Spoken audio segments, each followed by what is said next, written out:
Google has been working to build features into the Android operating system which allow third-party applications to leverage the hardware and features advertised for your smartphone camera.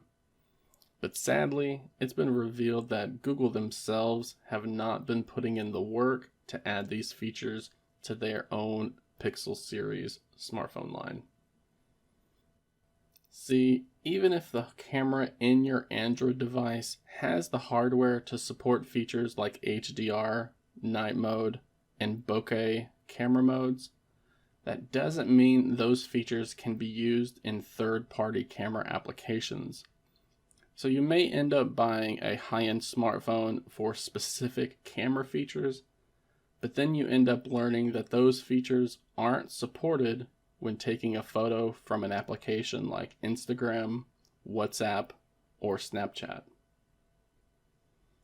Google has been aware of this issue with Android for a while and has been working to improve the user experience for quite some time.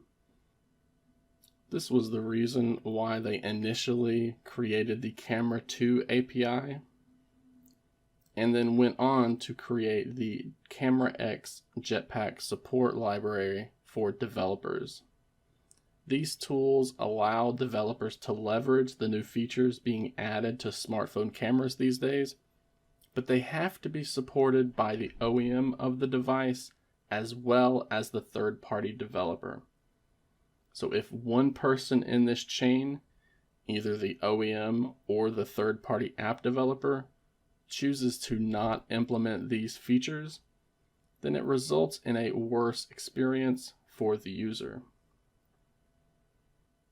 Android developer Zachary Wander recently released a new application called CameraX Info, which aims to show us which of these extensions are supported by the hardware itself from the OEM.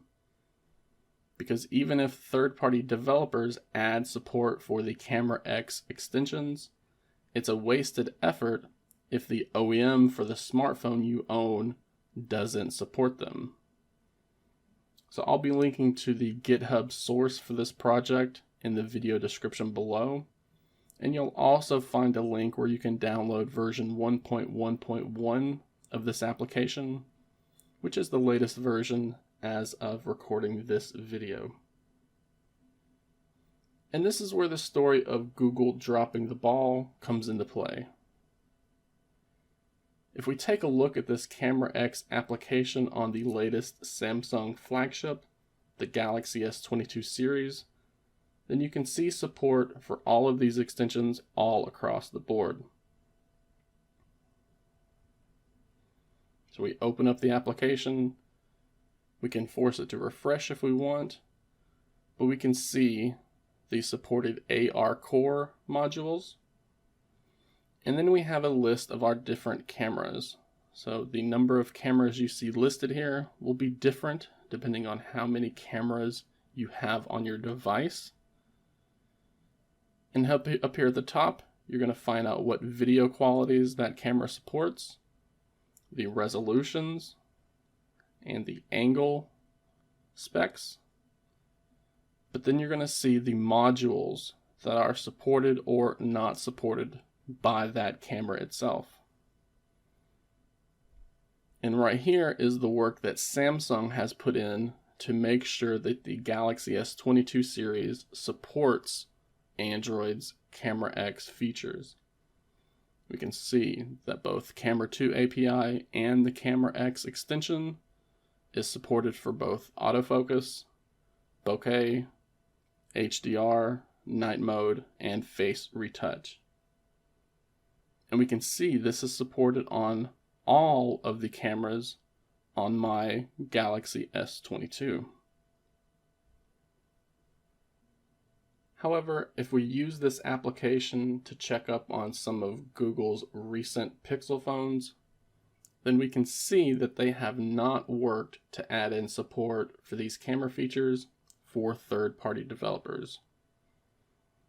I have the Google Pixel 4a here, and you can see we're not showing any support for any of these features.